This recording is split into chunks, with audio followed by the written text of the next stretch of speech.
Here we will discuss second law of motion. Second law says that rate of change of momentum of an object is directly proportional to the applied unbalanced force and change in momentum takes place in the direction of applied force. देखो क्या बोल रखा है कि momentum में कितना change आएगा वो किसके डायरेक्टली प्रोपोर्शनल होगा, अनबैलेंस्ड फोर्स के। अब मोमेंटम क्या होता है, दो चीज़ों का प्रोडक्ट होता है, मास और वेलोसिटी। अब देखो हम दो केस लेके चलते हैं। मान लो आपके पास दो ऑब्जेक्ट हैं और उन दोनों का मास जो है वो सेम है, तो जिस ऑब्जेक्ट की वेलोसिटी ज़्यादा होगी उसी का मोमेंटम ज़्यादा होगा।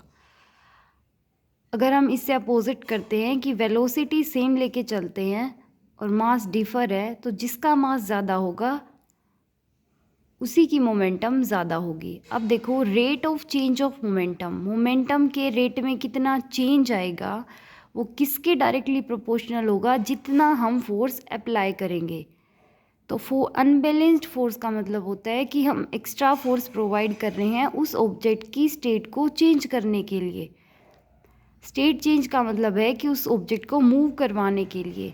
अनबैलेंस्ड फोर्स को हम एक्स्ट्रा फोर्स, एक्सटर्नल फोर्स या फिर मूविंग फोर्स भी बोल देते हैं। आगे देखो, and change in momentum takes place in the direction of applied force.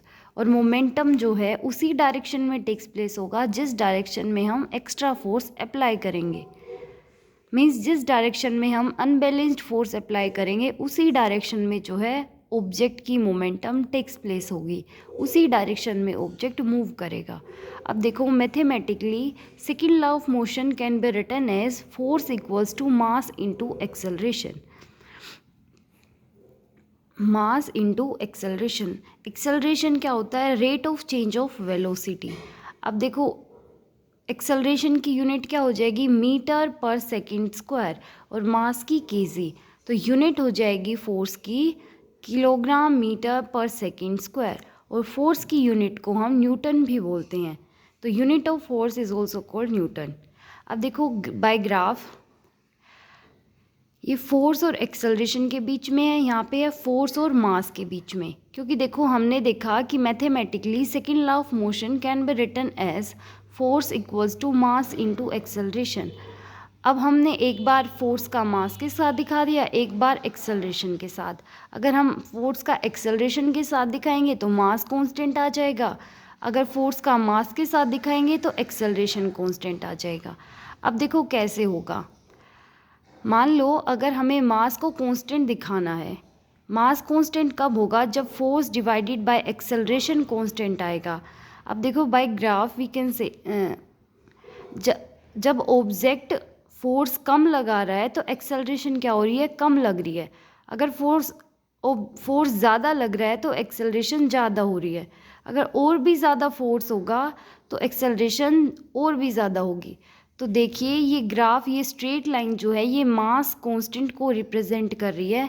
जब फोर्स और एक्सेलरेशन कांस्टेंट होंगे तभी जो है मास कांस्टेंट होगा। अब देखो यहाँ पे एक्सेलरेशन कांस्टेंट दिखानी है हमें। एक्सेलरेशन कांस्टेंट कब होगी, जब फोर्स डिवाइडेड बाय मास जो है वो कांस्टेंट होगा। तो देखो यहाँ पे जितना ज़्यादा मास होगा, ज़्यादा मास ज़्यादा फोर्स, कम मास कम फोर्स, और कम मास और कम फोर्स। तो ये जो लीनियर लाइन है ये रिप्रेजेंट कर रही है एक्सेलरेशन इक्वल्स टू कांस्टेंट को। तो फोर्स डिवाइडेड बाय मास जो है वो भी कांस्टेंट आ जाएगा। Thank you students.